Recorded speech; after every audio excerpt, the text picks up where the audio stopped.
Hello guys, in this video I'm going to show you how to turn on holiday mode in the Vinted app. But before that, don't forget to subscribe and leave a comment down below, because at 10,000 subscribers I'm going to show you my whole YouTube revenue statistics and growth strategy. So without further ado, let's just jump right into it. First we have to open up the Vinted app. Here it opens up in the home menu, but from the home menu we have to go into the profile menu.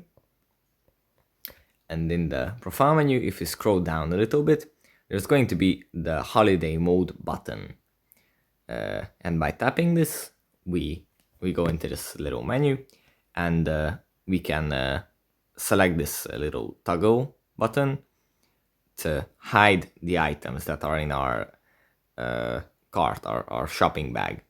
So if we have a significant other, then they won't see the items that we put in the shopping cart, thereby ensuring that the surprise that we are planning for this special holiday are going to be a secret, are going to remain as a secret.